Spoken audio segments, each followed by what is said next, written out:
Saudara-saudara sahabat rohani yang dikasihi Tuhan, Shalom. Sebelum kita memasuki renungan ini, marilah kita berdoa. Kasih karunia dan damai sejahtera dari Allah Bapa Tuhan kita dan dari Kristus Yesus menyertai kamu. Amin. Firman Tuhan renungan kita pada saat ini diambil dari kitab 1 Petrus 3 ayat 8. Demikian dikatakan, dan akhirnya hendaklah kamu semua seia sekata, seperasaan, mengasihi saudara-saudara, penyayang dan rendah hati. Tema yang kita ambil dari renungan ini merajut kasih dan damai dalam komunitas. Surat ini ditujukan kepada orang Kristen di wilayah Pontus, Galatia, Kapadokia, Asia Kecil, dan Bitinia, yang dituliskan oleh salah satu dari murid Tuhan Yesus, yaitu Simon Petrus. Dan konteks jemaat pada waktu itu di berbagai wilayah ini adalah dalam keadaan sulit dan mengalami berbagai penderitaan akibat penganiayaan kepada orang-orang Kristen. Sahabat rohani yang dikasihi Tuhan, bagaimana sikap orang percaya dalam menghadapi berbagai penderitaan sekaligus untuk bisa bertahan dalam iman bersama-sama dengan teman-teman satu komunitas atau menjawab kecurigaan dari komunitas lain tentang keberadaan sebagai komunitas Kristen. Maka dikatakan oleh Petrus, dan akhirnya hendaklah kamu semua seia sekata, seperasaan, pengasih, dan penyayang, dan rendah hati. Beberapa sikap ini adalah benteng yang teguh untuk mempertahankan komunitas iman kepada Kristus Yesus dan merajut cinta kasih dan damai sejahtera terhadap sesama. Ada sebuah ungkapan yang menarik, dikatakan demikian.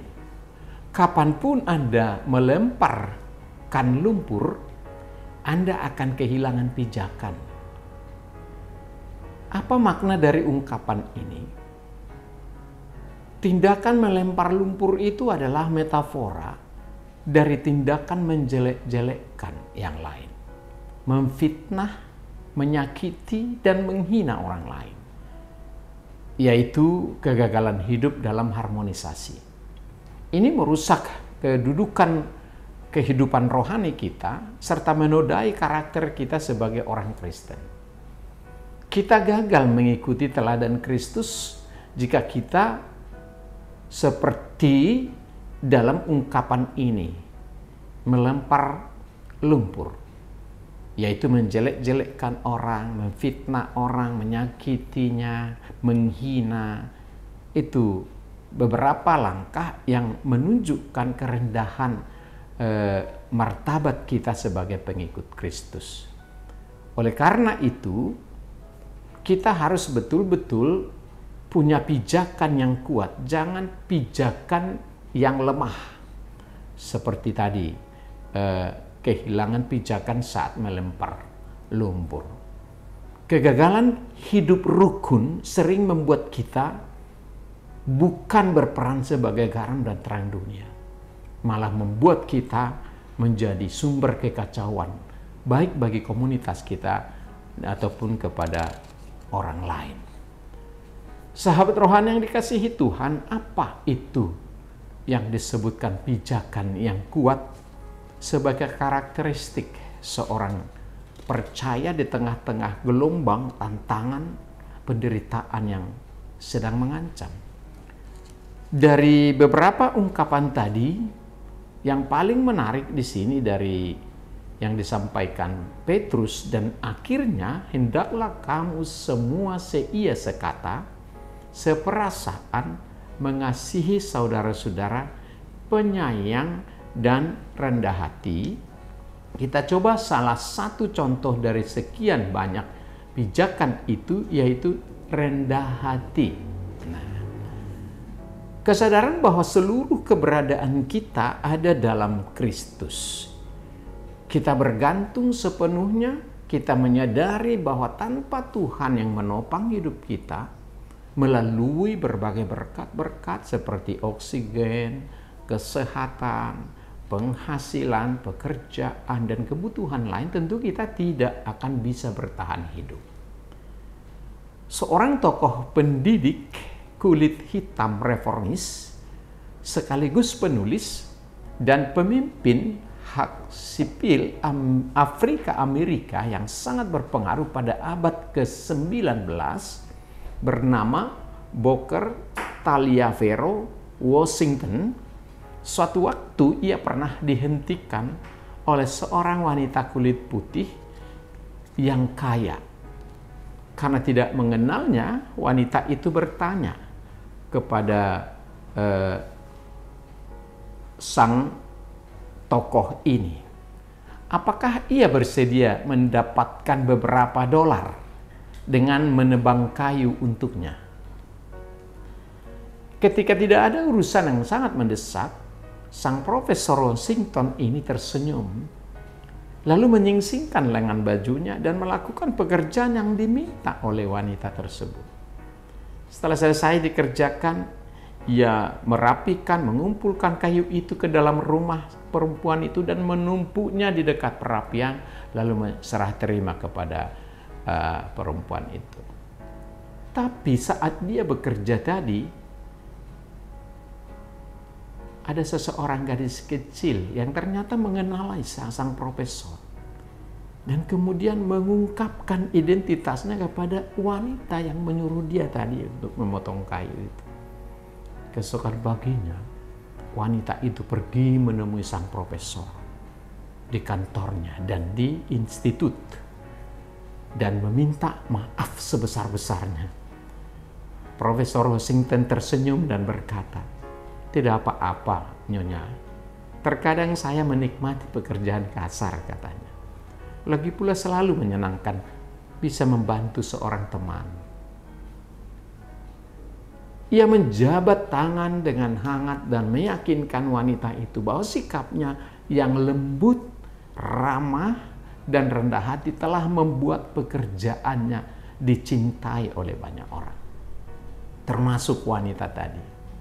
Tidak lama kemudian, wanita itu menunjukkan kekaguman yang luar biasa kepada sang profesor dengan membawa beberapa kenalannya untuk bergabung dengan institut yang dipimpin oleh sang profesor dengan menyumbang ribuan dolar ke institutnya yang namanya Tuskegee Institute, tempat sang profesor mengajar, yaitu sebuah universitas swasta bersejarah bagi mahasiswa kulit hitam di Alabama. Inilah nilai dari sebuah kerendahan hati. Dia menerima pekerjaan yang sangat tidak masuk akal sebenarnya, membelah kayu, walaupun dia seorang guru besar, profesor, tapi dia melakukannya dengan senang hati dan alasan membantu sang wanita itu. Inilah bentuk kerendahan hati. Apabila kita bercermin kepada sikap sifat Yesus Kristus, justru lebih daripada itu, dia orang yang sangat luar biasa. Allah turun dari surga menjadi manusia, lahir ke bumi untuk menyelamatkan kita manusia. Yesus adalah tokoh paling rendah hati sepanjang sejarah kehidupan manusia.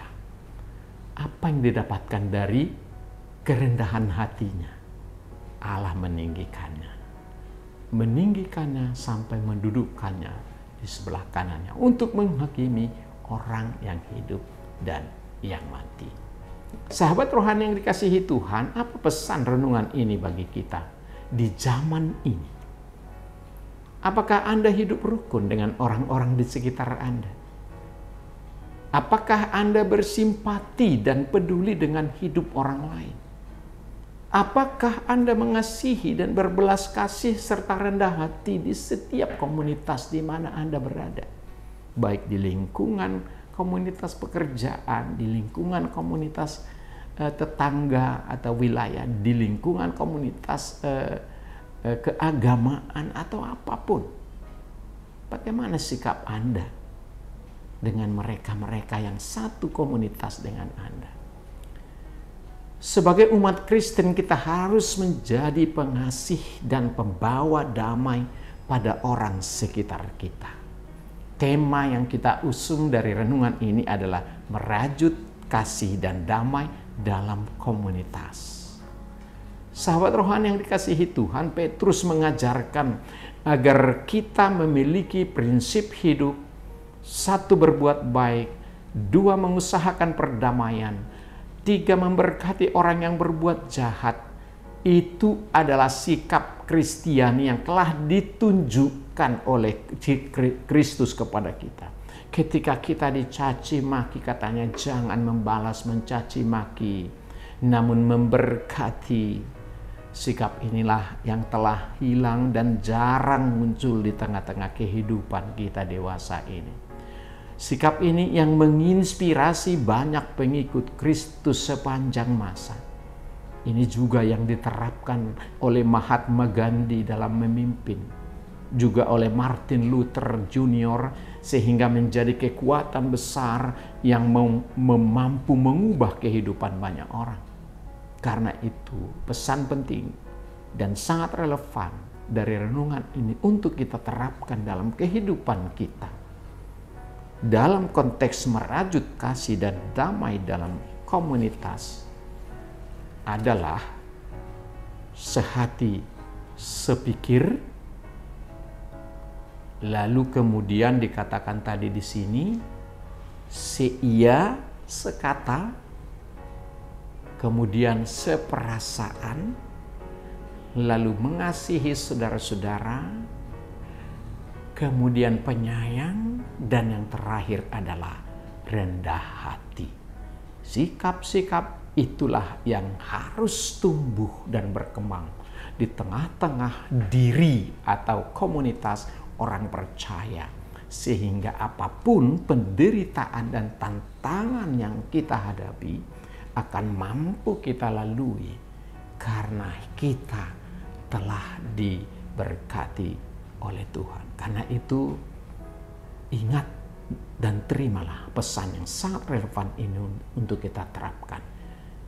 Saling mengasihi, menjadi pembawa damai yang mengupayakan kesatuan di tengah maraknya kejahatan dan tingginya tingkat egoisme di dunia yang ada pada saat ini. Apa yang menjadi tugas kita adalah rendah hati. Selamat berjuang, Tuhan Yesus memberkati. Mari kita berdoa. Terpujilah namamu ya Tuhan Allah Bapa di surga yang baik, yang oleh karena rahmat dan kasih setiamu, Engkau telah memberkati hidup kami semuanya. Di tengah perjalanan kami sebagai pengikut Kristus, terkadang kami lupa bahwa kami adalah pengikut Kristus.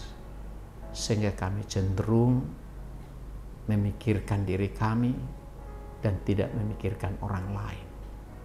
Dan sering kami bersikap terlalu menonjolkan diri kami. Bahkan sering kami menyombongkan apa yang kami miliki sebagai hasil prestasi atau perjuangan kami yang seharusnya justru membawa kami ke dalam pengenalan diri dan berkat Tuhan sematalah sehingga kami bisa memiliki kehidupan yang sedemikian. Bapak Surgawi, terima kasih atas hamba-Mu Petrus yang telah mengingatkan posisi orang Kristen adalah harus merajut kasih dan damai dalam komunitas.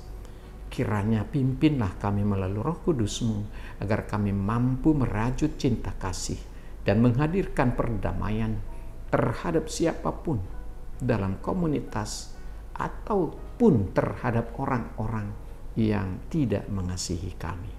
Itulah cerminan yang diberikan oleh Tuhan Yesus Kristus sekaligus teladan bagi para pengikutnya agar kami mampu bertahan dalam banyaknya tantangan dan kesulitan dewasa ini.